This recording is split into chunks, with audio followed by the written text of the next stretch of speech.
Huitième épisode, les bandelettes. Les bandelettes. Les bandelettes.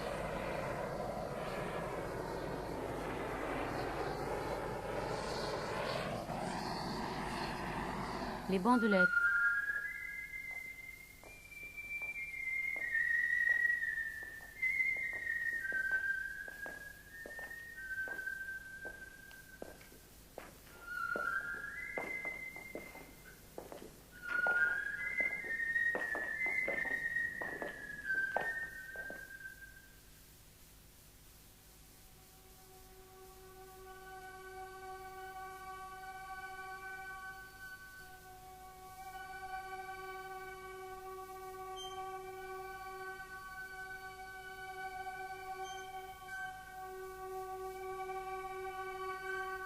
Je saisis la plume qui va construire le deuxième chant.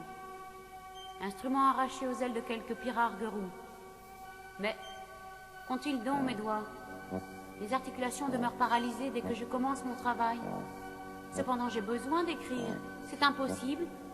Eh bien, je répète que j'ai besoin d'écrire ma pensée. J'ai le droit, comme un autre, de me soumettre à cette loi naturelle.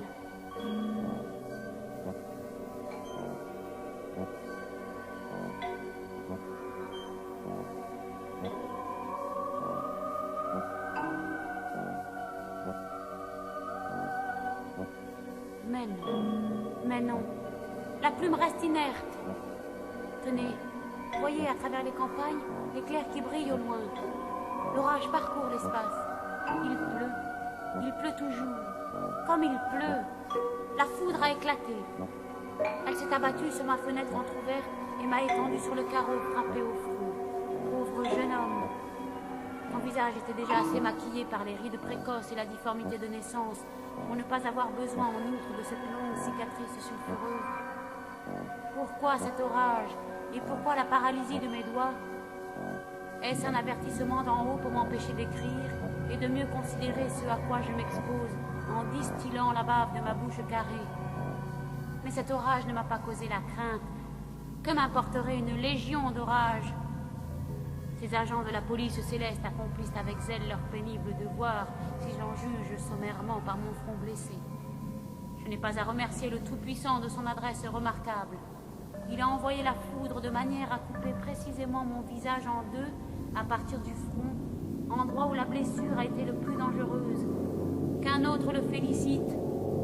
Mais les orages attaquent quelqu'un de plus fort qu'eux. Ainsi donc, horrible éternel, à la figure de vipère, il a fallu que, non content d'avoir placé mon âme entre les frontières de la folie et les pensées de fureur qui tuent d'une manière lente, tu aies cru, en outre, convenable à ta majesté, après un mûr examen, de faire sortir de mon front une coupe de sang.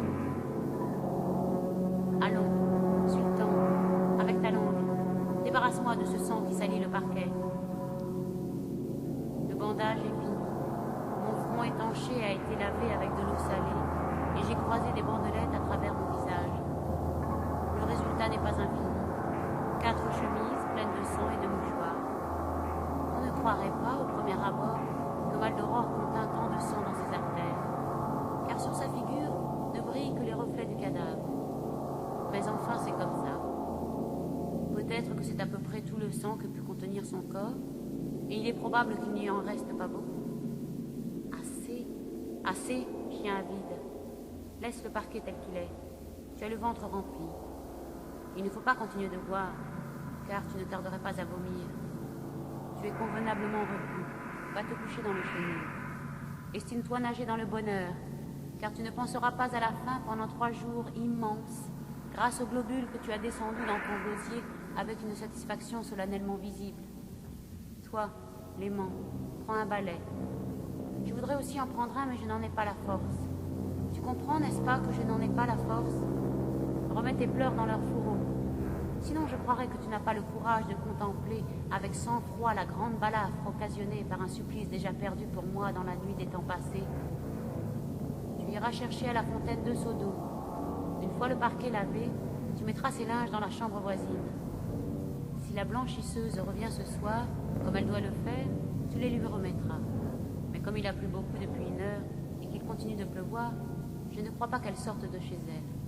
Alors, elle viendra demain matin. Si elle te demande d'où vient tout ce sang, tu n'es pas obligé de lui répondre. Oh, que je suis faible. N'importe. J'aurai cependant la force de soulever le porte-plume et le courage de creuser ma pensée.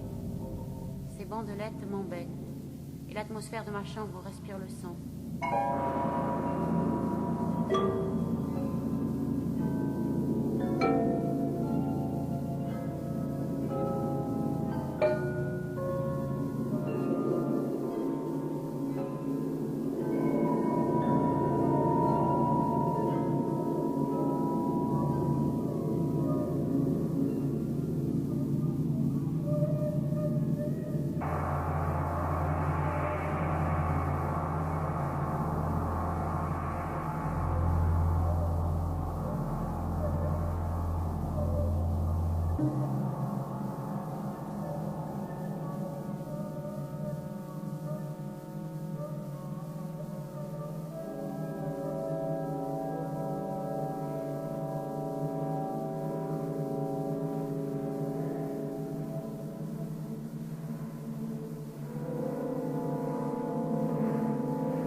Mal d'aurore, mal d'aurore.